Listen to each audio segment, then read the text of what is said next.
The criticism that you hear from the Biden administration, which frankly I hear from African officials all the time, is that because the Biden administration cared about everything, there was an initiative for everything under the sun. Africans didn't know what the priority was. They didn't know where they stood. They didn't know what the trade-offs were. I keep hearing a lot of confusion from African officials about we never fully understood what Washington cared about during the Biden administration.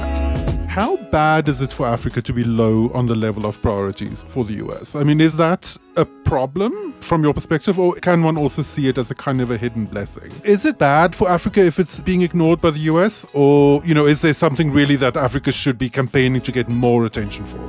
So we've heard so many times that this administration is going to be strong into, anti-China rhetoric, anti-China approach. But at the same time, the reality on the ground is like African leaders and decision makers, they also know that when it comes to delivery, the US has never been really up to its promises to deliver compared to China that's been delivering for quite some time.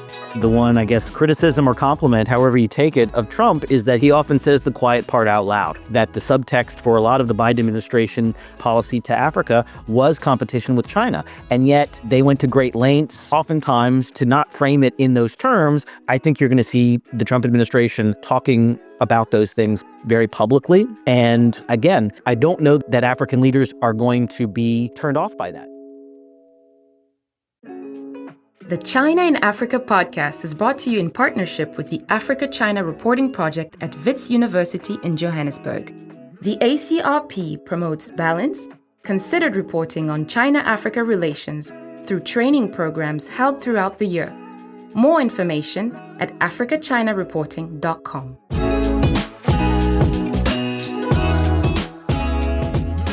Welcome to this new episode of the China in Africa podcast. And today, the China in Africa podcast will be presented by Cobus van Staden, our managing editor in Cape Town, South Africa, and myself, Christian Géraud, the Africa editor of the CGSP. So, Cobus, the year is ending and 2025 will be starting with one major event in the US, the return of Donald Trump at the White House after his victory against the Democrat candidate, the Vice President Kamala Harris. His return has sent a shockwave in the US and the world, where many are still wondering right now what to expect from Trump 2.0. We've been having a lot of speculation. Should we be worried? Should we be expectful? Or what should we be expecting from that Trump 2.0? So will his foreign policy be different of what we've seen before? Or it's going just to be an extension of what we've already seen during Trump 1.0? Or the questions are coming from both the global north and the global south, where people are just like a bit of like in the unknown, not knowing really what to expect of it. So in Europe, the future of the war in Ukraine and NATO on the minds of many. A few weeks back, Emmanuel Macron, French president, was saying to his colleagues in summit, was saying, you know what, EU should be starting to build its own strategic autonomy and not just be, he was using a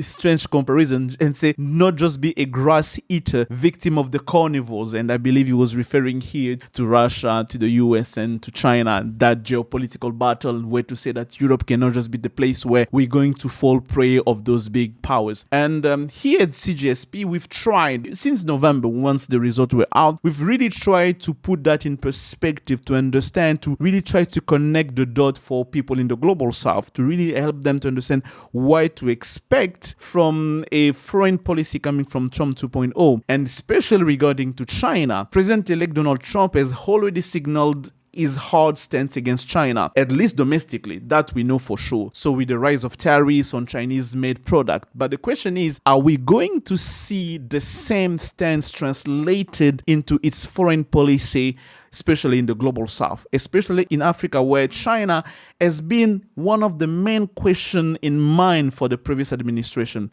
They've tried as much as they can to remove and to keep the China word out of the official narrative. But the last Biden visit in Angola just puts back China on the forefront of the news. And given his stance against China, the question is like the geopolitical competition on critical minerals, we shouldn't be expecting otherwise. Maybe we should expect, at least from an African perspective, to have that China agenda on the forefront. And this show today, Cobus, we are going to talk with Cameron Hudson, who's a senior fellow at the Center of Strategic and International Studies, CSIS. He was previously a senior fellow at the Atlantic Council Africa Centers, where his research focused on democratic transition and conflict in the Horn of Africa. He also served during the Bush administration as the director of African Affairs on the staff on the National Security Council at the White House. He started his government career as an intelligence analyst at the Africa Directorate at the Central Intelligence Agency. Basically, he's the guy to talk to when it comes to Africa. This is one among those guys to talk to because he has a huge and strong background on China. Recently, he came a bit strong on me. I don't know if you remember, Cobus. He came strong on me on the post I've made on Twitter regarding my analysis on what Africa should expect from Trump administration. And today, given his experience and given the extensive experience, he will help us better understand because let's face it, we are not insider in DC.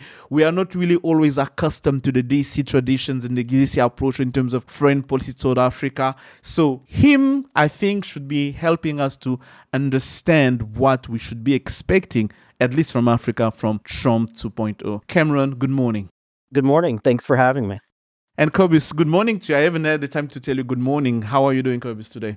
Good morning. I'm very, very good. Yes, I'm really looking forward to this show. So before proceeding, I don't know, Cameron, if you remember the comment that you made about my Twitter. Before proceeding, I'd just like to know, tell me, what did I get wrong in my assessment of what Trump foreign policy and for Africa was going to look like? Oh, I have to admit that I'm a little embarrassed. I don't exactly remember the tweet that I made. But again, I do think that not knowing what the tweet was, Washington looks very different from Africa. And I think that there's just a lot of, as much as we are a very transparent society and you can go online and read any newspaper about this government and this administration and turn on any news channel and find it, I think there's a lot of nuance in how we talk about Africa here in Washington, but also kind of the inside, as we say, inside baseball around how the bureaucratics and the politics all conspire in a way. And it's that like alchemy that can produce gold or it can produce fool's gold. And so recognizing and understanding those nuances, I think, is generally hard to do from abroad. Do you have the sense that you being in contact with different African stakeholders, do you have the sense that they perceive those nuances that's happening in DC ahead of what's the new Trump administration is coming regarding to all DC in general? Do you have that sense that African leaders understand that or they have a better grasp of those complexity that's happening in Washington, DC? I don't really get that impression. And it's a bit perplexing given how open and transparent information is in Washington. There's, everything is being leaked. Everything is being splashed on newsletters and newspapers. So I think maybe it's because there is this surplus of information. And at many times there are cross currents, conflicting information. And so trying to tease out the signal from the noise, I think, can be really hard to do when there's a conflicting set of facts and inputs that you're seeing from afar. I think especially with the incoming Trump administration, what we know from the first go-around is that they really eschew process. I mean, that's the one thing that Washington has typically been known for, is that there is a process for how we arrive at especially foreign policy decisions and foreign policy decisions that have a national security imperative, right? There is a process that people can feed into, whether it's lobbyists or advocates or foreign government officials. You can engage through the Hill, you can engage through the executive agencies, and there's a pretty well-established process for how we make those decisions. But what we know from the Trump administration the first go-around was that they kind of blew up that process at different times. And I think there's an expectation here again that given his distrust, I think, of the bureaucracy or the deep state, as he calls it, I think you could see an increasing amount of decision-making being concentrated at the most senior levels in our foreign policy establishment, at the State Department, at the White House, and therefore a lot of opaqueness around how certain decisions get arrived at. I think for African countries or Arab states in particular, there's a real opportunity to do an end run around the foreign policy establishment and the established process that exists to just get to Trump or those in his inner circle to advance your issue. And so I think that there's a lot of enthusiasm I'm hearing from senior officials across the continent, across the region, that they think that they're going to have a more direct line into having their voice heard and not having to go through,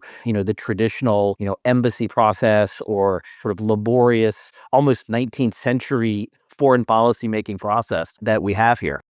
So at the moment, we know that he has so far indicated that his pick for Secretary of State is Senator Marco Rubio. We don't yet know, obviously, who some of those lower tier officials would be, particularly the people focusing on Africa. So I was wondering what you think Marco Rubio's approach would be to the continent, and roughly who are some of your favorites for possible Assistant Secretary of State for Africa? Well, I've started the process of looking back at Marco Rubio's record as a senator. He has been a member of the Senate Foreign Relations Committee. So on the rare occasions that the full committee meets to talk about an Africa subject, he's typically there. And he has typically not chaired the sessions, but asked questions. His questions have, unsurprisingly, I think, centered around great power competition, the role of China, the role of Russia. He has been concerned with security affairs, the rising terrorism on the continent. But also, I think, as much as he's a China hawk, he's, I think, a real kind of pro-democracy advocate. And that isn't to say he's into nation building or, that kind of thing. But given his record in Latin America, given his very strong and public positions around Cuba and authoritarianism in Latin America, I think that there's going to possibly be a lot of carryover into how he approaches those questions in Africa. So I think that this expectation that the Trump administration is going to go easy on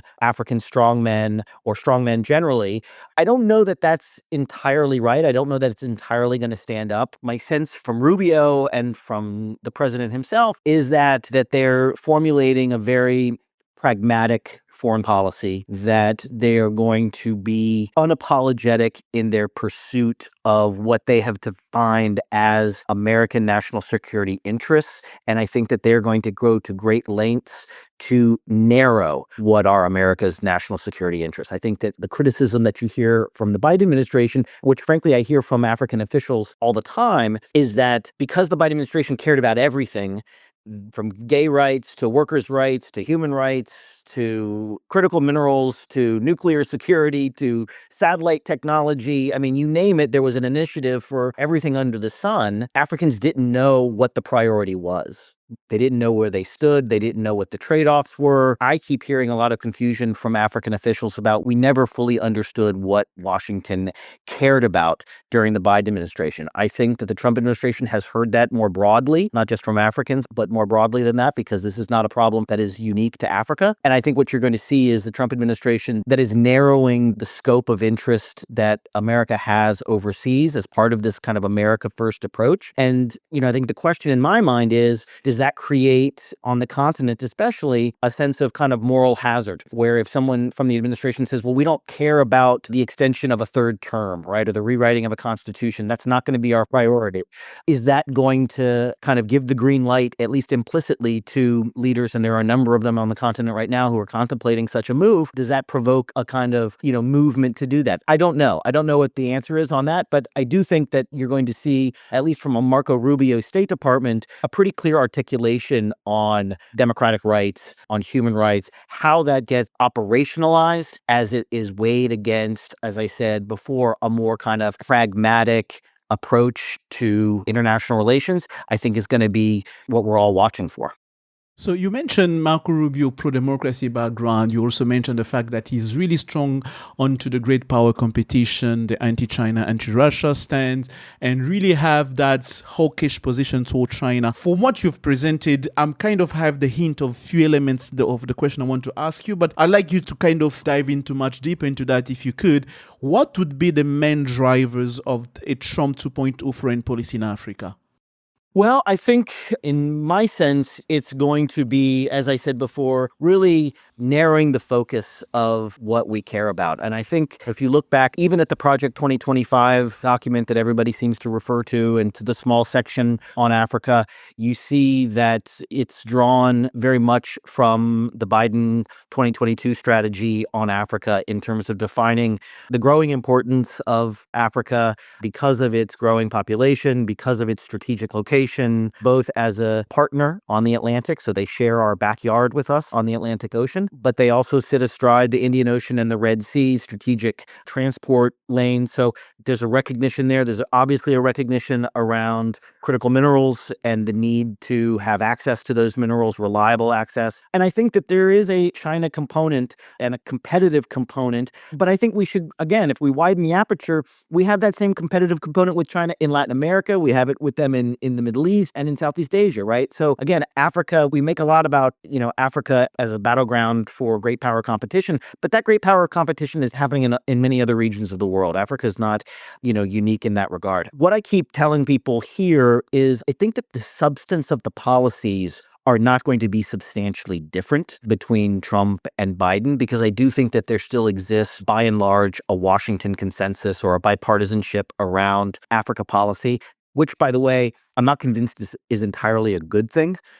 I think that there's a bipartisan kind of understanding because Africa just doesn't matter that much, right? We would never expect there to be total bipartisanship on how we treat Iran or how we go about peace in the Middle East, because those things really matter to U.S. national security. On the things that really don't matter as much and don't rank quite as high, we can have a bipartisanship because we have much less skin in the game. And so I would love to see more, more rancorous debate around Africa, because it meant that people had very firm views and that they were willing to fight for those positions to advance what they thought was better policy because it matters. And I think until that happens, we can talk about bipartisanship in Washington, but bipartisan also means that the debates don't matter quite as much, at least in my read of the situation.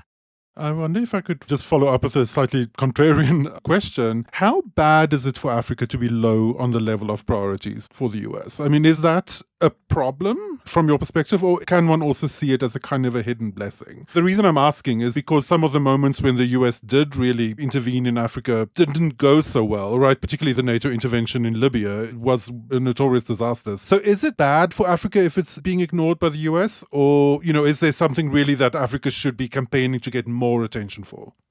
Listen, I think be careful what you wish for, right? And Africa has, in some respects, benefited from kind of flying under the radar, right? Obviously, I think the flip side is that when it does manage to get onto the radar, it can easily slip off, right? And so when you see Biden delaying his Africa trip multiple times, it's just, I think, a reminder to many of us and to those on the continent that one day you can be standing in the sun and then the next day the clouds come and you're eclipsed again. And so I think Africans are used to that. Again, what I hear from my counterparts in Africa is not kind of disgruntlement that they aren't higher. It's that they want an understanding of where they rank. And it's okay that they rank below other U.S. national security priorities. But what they don't want is to be told that they rank much higher than they actually do. And they don't want the expectation created that the United States is going to be involved and then not involved, right? So whether it's we ignite revolution because we say that people should rise up and overthrow authoritarian regimes, and then when they're slaughtered in the street,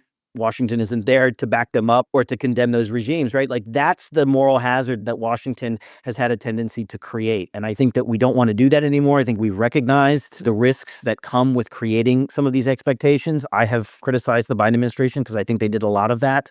But I think Africans have grown wise to reading between the lines of, political rhetoric that comes from the White House, and they've become much more pragmatic in their own approach to Washington, where I think they're not gonna take our promises anymore. They're going to wait and see how we deliver on the things that we discuss. And so I think we've learned a lot of lessons. We haven't learned them all. We haven't operationalized them. But I think Africa, what I'm seeing more and more is that they have decided that they cannot wait around for Washington to get its act together. They are opening the door to competition. They are opening the door to new entrants, whether that's from, middle powers or other great powers. And I think that they are increasingly trying to advance their interests on their own terms. If Washington wants to be a part of that, then so much the better. But increasingly, my sense is that African governments are setting the terms of engagement, and Washington can engage or it can choose not to engage, but it shouldn't create expectations and then not live up to them.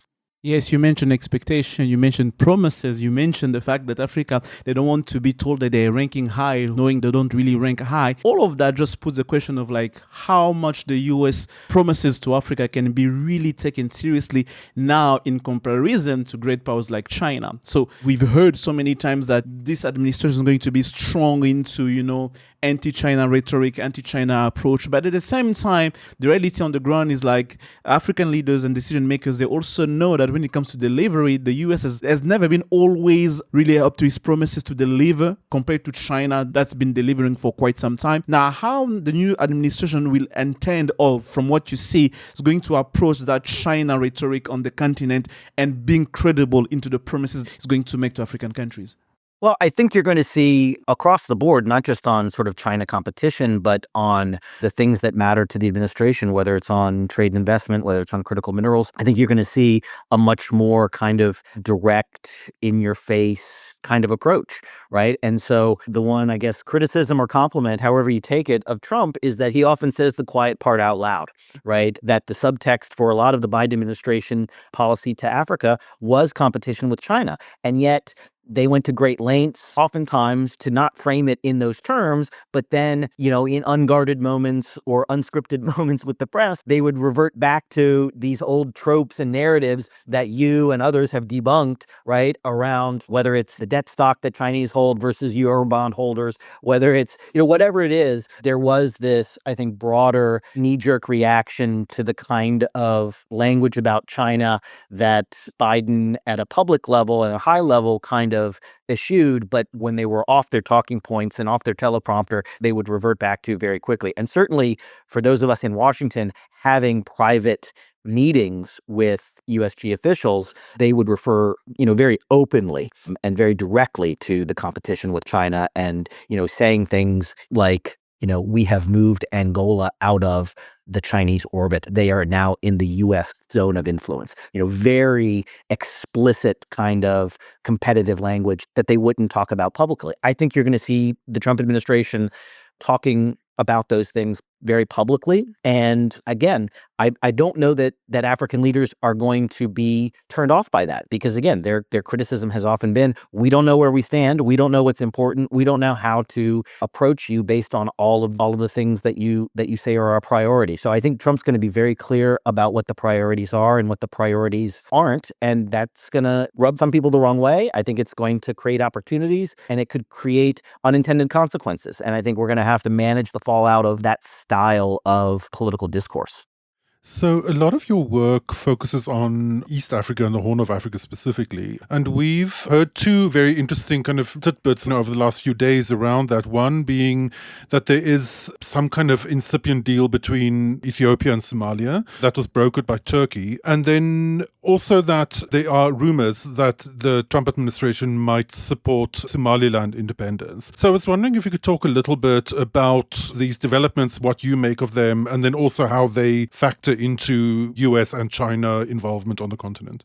Well, again, I think that the Somaliland recognition rumor has been out there for a long time. I would say, interestingly, I was in the Bush administration when the Somalilanders brought this to the Bush administration, and the position at the time essentially became the Obama position and even the Biden position, which was really, we need to let the African Union decide who is an African country and who isn't, right? They need to be in the driver's seat on that. I think the position has changed for a number of reasons in recent years by Republicans. I think, first of all, it is reflective of the kind of geopolitical competition on the continent. And frankly, we don't talk enough about this, but like a real and growing, I think, discomfort of being in Djibouti. Djibouti is becoming, the French might call it a petit dictateur. I think they're becoming a little bit more of such. When you win, an election with 99% of the vote, that creates a certain amount of discomfort. I think it creates discomfort to have China a few miles down the beach. I think it creates discomfort for the Djiboutians to be offering other basing agreements or entertaining other basing agreements, to the highest bidder. And so creating a little distance and diversifying our basing in Africa makes a lot of sense. Obviously, Somaliland creates an opportunity. I think a lot of the language that is being used about,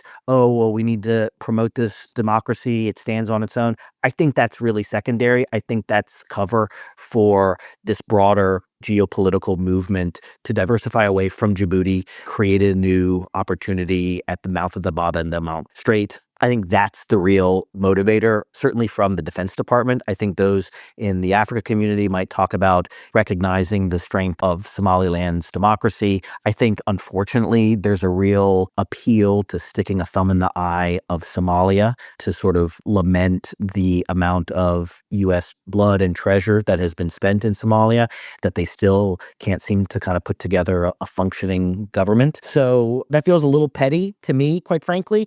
But at the same time, the same people who are using that rhetoric, and I share with them the view on South Sudan, right? Which is, and I think in Washington in general, anybody who has been involved in South Sudan has learned a very painful lesson from the birth and the kind of midwifing of South Sudanese independence. Now, again, Washington is not the only midwife of that process. There was a peace agreement that we were a part of, but IGAD and the African Union were also a part of, and which we supported along with a host of other African countries. So as much as on the international level, Washington is seen as sort of owning the South Sudan problem, you're seeing increasingly the incoming Trump administration, and I happen to agree that more and more this can't be a problem that Washington owns alone, especially given the prospects of, what could be a new, civil conflict coming, on the horizon. So I think all of these lessons, the lessons of Niger and being kicked out of Niger and having all your eggs in kind of one basket is another lesson that's being applied, I think, privately to Somaliland. So I think there's a lot of reasons why this move and this rhetoric is happening around Somaliland. I think we can't also forget Western Sahara. For the longest time, it was an article of faith in Washington that, if we backed the Moroccans, that we would be starting a new civil war in the region. The Trump administration did that. It didn't happen. The sun continues to rise and set. And I think there is a sense among many in the Trump administration that some of these articles of faith or sacred cows, you can take steps against them. And whether that's moving the embassy from Tel Aviv to Jerusalem, war did not break out when that happened. I think that they look at Somaliland and say, we can recognize Somaliland and we can manage the response. That may or may not be true. One thing that I would say is I'm very curious to hear what the Egyptians have to say about this. But don't you see that strategy backfiring to the United States, given how, for example, a country like China has been strong on the anti-independence narrative, mirroring its own situation with Taiwan? China has been backing up Morocco, backing up Somalia in the struggle against those separatist zones of their countries. Don't you see that at the end they're going to find an Africa that's been traumatized by the South Sudanese experience, now looking at it and say, you know what, the narrative that Washington is going to portray, or the approach that Washington is going to portray it, so those issues might be destructive to us, and China is much more reliable on those issues than Washington? That may well be. I mean, I think China has a pretty effective argument on the continent when it comes to these issues. And that's why, again, I kind of go back to this idea of it will serve Trump better, I think, to be unapologetic about what the U.S. national security interest is, rather than trying to frame it as a kind of, we're just here to support democracy, right? I think that is a pretty thinly veiled argument that many Africans will see through when they look at our engagement in a place like Equatorial Guinea, where we have no interest in supporting democracy. We just want to be there for oil and gas interests, right? So I think when you hold up Somaliland as a reward and a recognition for countries that do the right thing on democracy, you're sending a signal that that's something that we really value, when in other parts of the world and in other parts of the continent, we don't value it nearly as much, right? And so what it really is about is our interests. And I think if we can be honest about what our interests are and move away from the kind of stylized talking points that we traditionally use to kind of justify these positions, I think we'll actually gain more credibility with our African partners.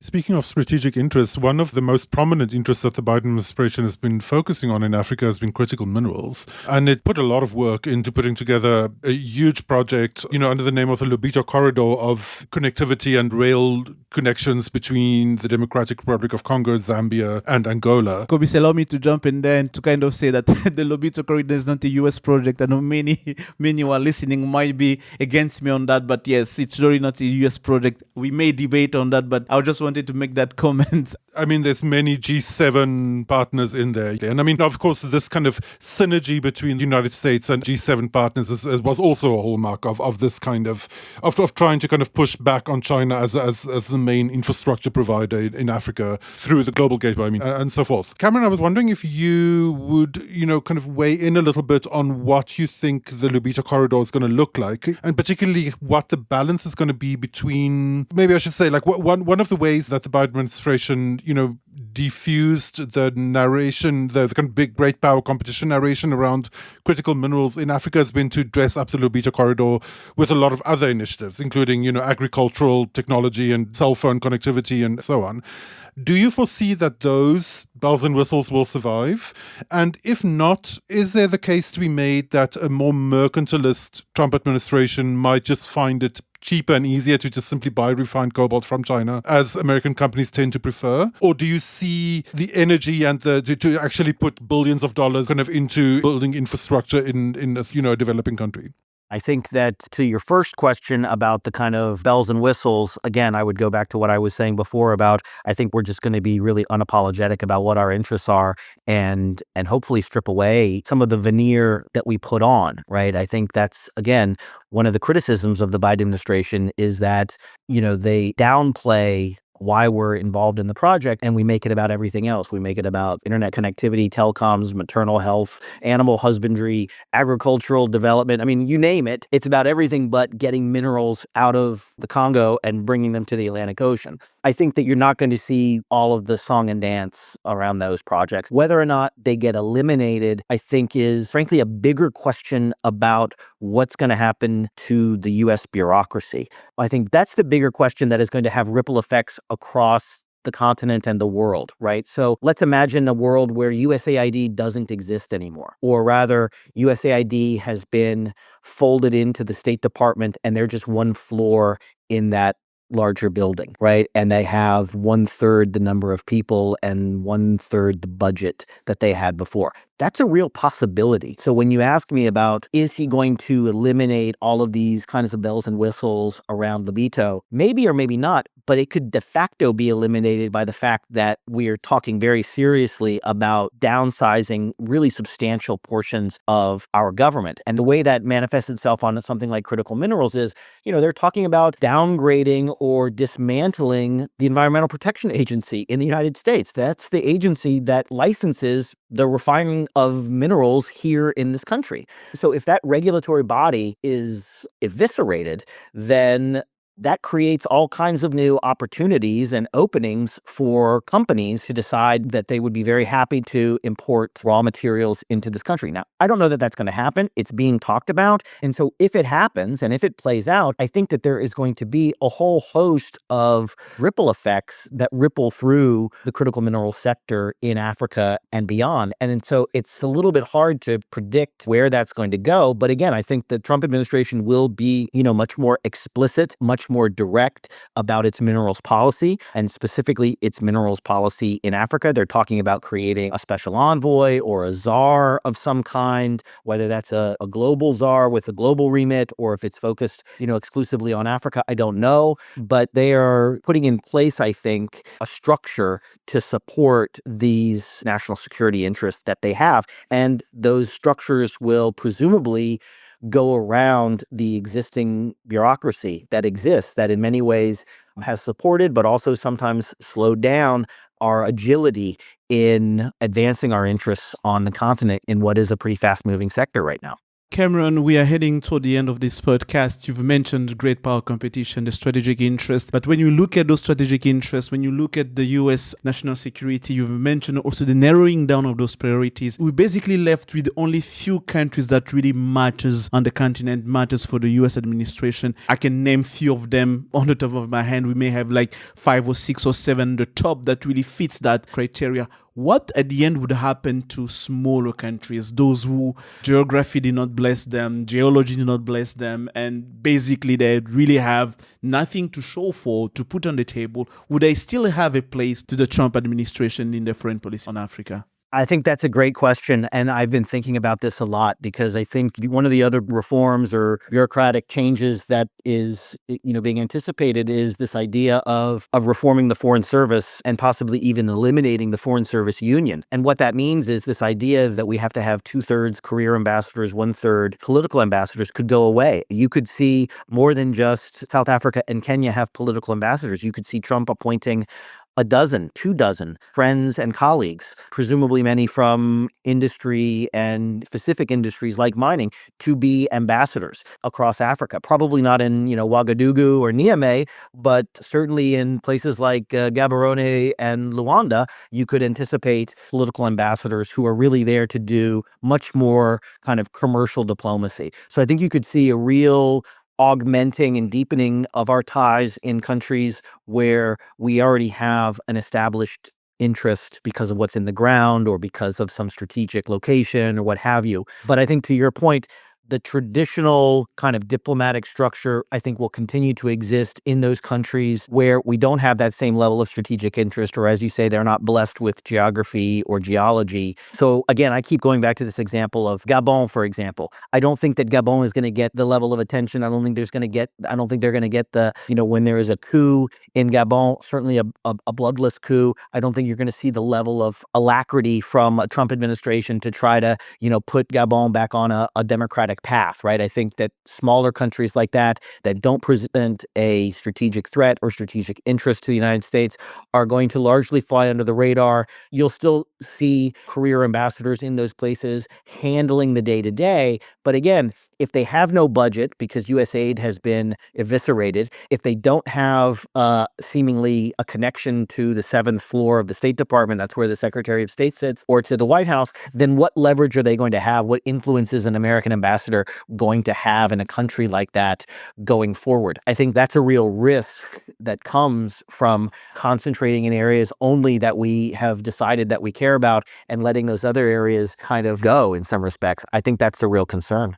So one of Trump's favorite kind of themes at the moment is trade tariffs, and he's threatened to impose tariffs on several countries. And at the same time, the African Growth and Opportunity Act, which offers tariff-free entry to the US market to African countries, is coming up for review next year. So I was wondering what you think the future of AGOA is, and particularly the status of my own country, South Africa, which makes up the bulk of AGOA trade and has also come under a lot of pressure from Republicans, particularly about its stance on US support for Israel in Gaza and on perceptions that it's too close to Russia. So I was wondering kind of how you think AGOA is going to go and whether South Africa will remain part of AGOA.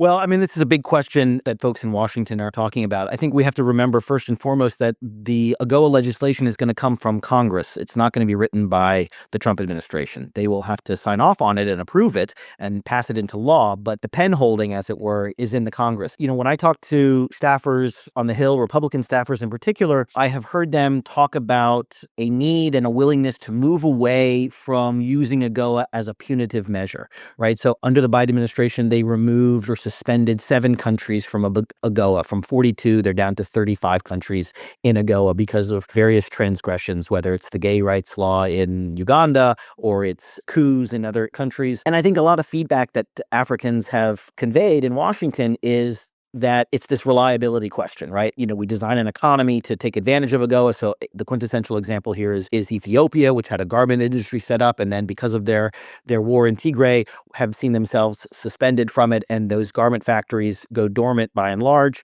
And so it's this kind of pulling the rug out, which they don't appreciate. So my expectation is that there's going to be a real willingness on the part of Republicans to insulate AGOA from some of the kind of political winds that blow from time to time across the continent that might put countries in bad odor, right? And so just to make AGOA about trade, irrespective of other extenuating circumstances. That's number one. But I think the other piece that gets to your question about South Africa is there seems to be a real sense in Washington, too, among Republicans on the Hill, not just in the Trump administration, that this is a trade promotion program. It is a privilege to be a part of it. And so under previous administrations, Republican and Democrat, the goal was always to get as many countries qualified for AGOA as we could. Irrespective of how much they could take advantage of it, it was almost just about a head count. We want as many countries participating so that we can send this message that it's a broad-based program. I think that you could see AGOA become a much more selective program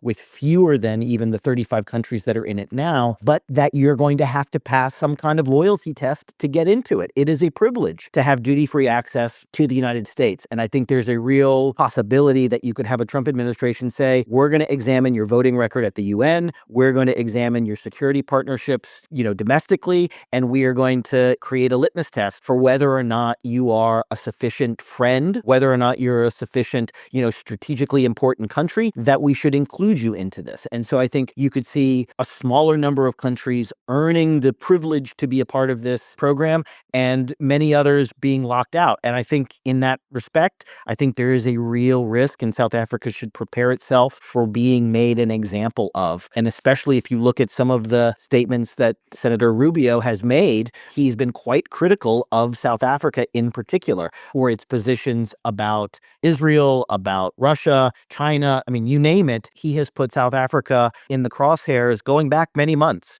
So this predates his nomination. So I think that you could really see South Africa emerge as an example for the rest of the continent of the fact that there are going to be costs to not supporting the United States within international institutions. And again, you saw this from the incoming president's tweet about BRICS, where he made a very direct threat to countries within the BRICS group about forming their own currency or banking structures to get around use of the US dollar. Some of that is posturing and bluster. But at some point, I think that there's going to be some kind of real steps to impose costs on countries that take positions that run contrary to U.S. interests. And I think South Africa is setting itself up for being the case in point. African country, be aware. The new Trump administration is going to come gun blazing, unapologetic about what he wants in Africa and what he can get from you. So they're going to be quite straightforward to tell you, maybe you're going to have to choose between the US, China, and Russia. And that's going to be really hard. And I think African countries will have to really play a hard bargain if they want to maintain the independence of thought of mind international stage, given the current context of international competition that are taking place. We can go on and talk about different issues. We didn't talk about the debt threat narrative. We didn't talk about all different narratives that can come into the China-Africa debate with the US in it. But I think we're going to stop here. And Cameron, it was a real pleasure having you on this show to give us some hints and direction on what to expect from the new Trump administration. And I hope we're going to have you, 100 days after Trump getting in office. If you're still available, would like to have you back on the show to kind of reflect on what the 100 days of Trump toward Africa look like and what to expect for the future. Cameron Hudson, it was a pleasure to have you. Thank you again. Great to be here. Thank you very much. So, Cobus, you've heard it. The Trump administration that's coming out is going to be really gun blazing and unapologetic about what he wants for Africa and from Africa. And I'm really kind of worried about South Africa now, given what Cameron has said. And when we know where Senator Rubio stood against China, Russia, and all those great power competition. And I really liked his answers because he gave us refreshing perspective and really straightforward, clear perspective on, this is going to be about politics. It's going to be about interest. It's going to be about bargaining. It's going to be about what I get from you, what you can get from me. And there's not going to be sugarcoating or cutting short and putting the veneer and the bells and whistle, as you put it, to get what we want. That was really interesting. I don't know if you got the same feeling that I got about that.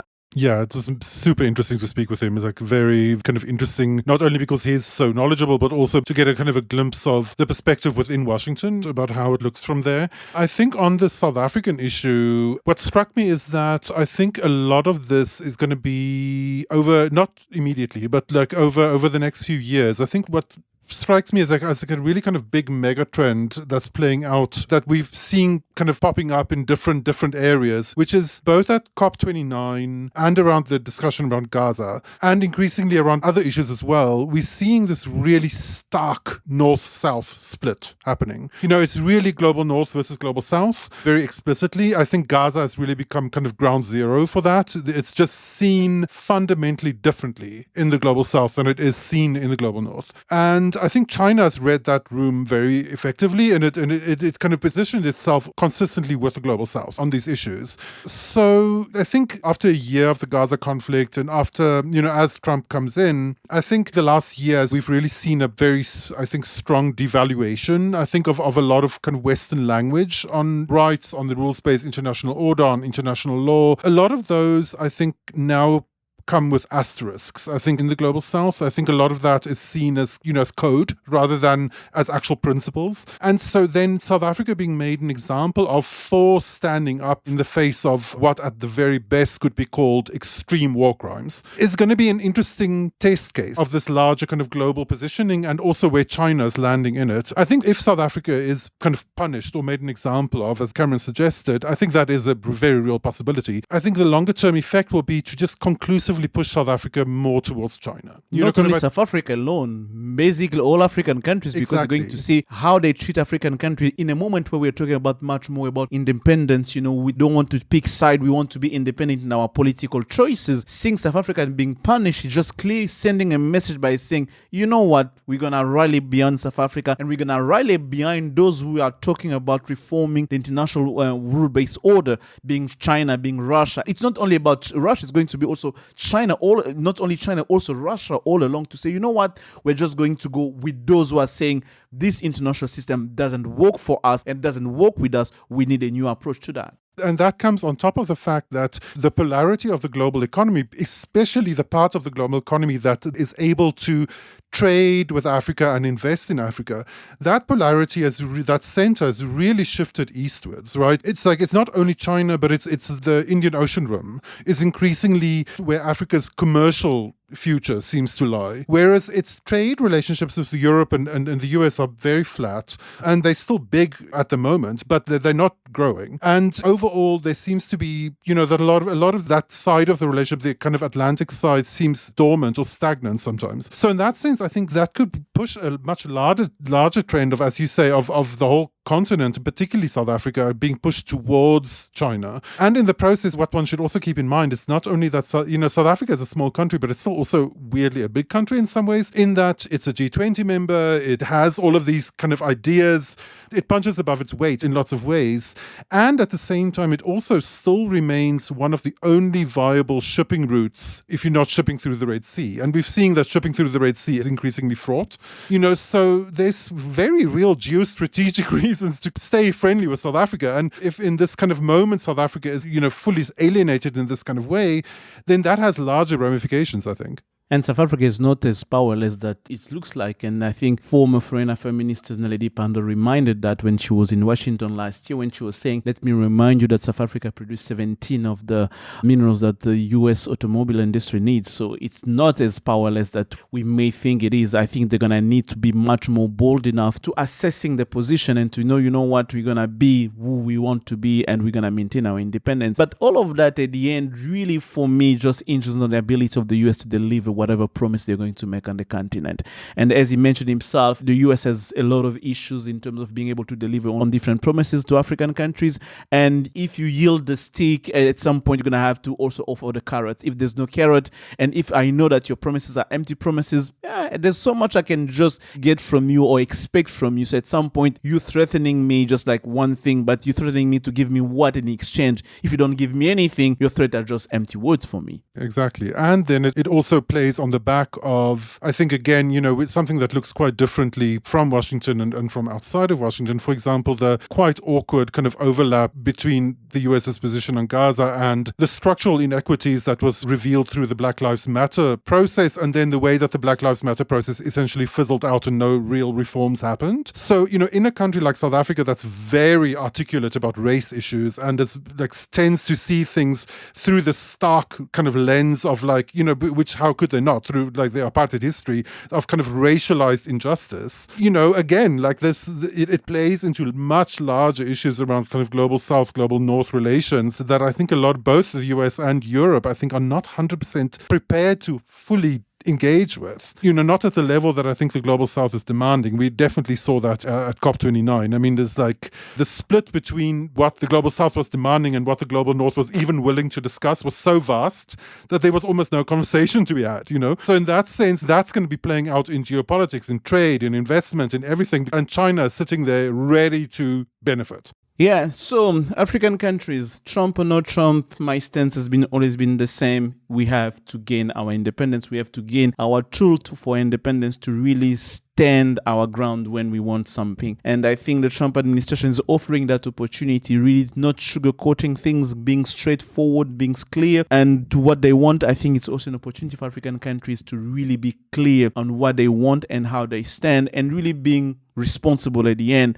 And just to quote what Emmanuel Macron said, we're going to have to develop our own strategic autonomy if we want to move forward, if we want to exist in an environment where Donald Trump is president in the United States, and what could also unfold in terms of geopolitical tension around the world. So we're going to stop here. And as I said before, we can go on about those topics here, but we're going to stop here for this podcast today. And as you've noticed, there's no Eric voice today. It was just only me, Christian Géraud and Cobus Van Staden, and it was really a pleasure to have you for this China in Africa podcast, and see you next week for another edition of a China in Africa podcast.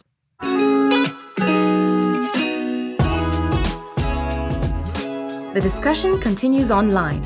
Tag us on Twitter at ChinaGS Project and visit us at ChinaGlobalSouth.com. If you speak French, check out our full coverage at projetafriquechine.com and AfriqueChine on Twitter. That's Afrique with a K. And you'll also find links to our sites and social media channels in Arabic.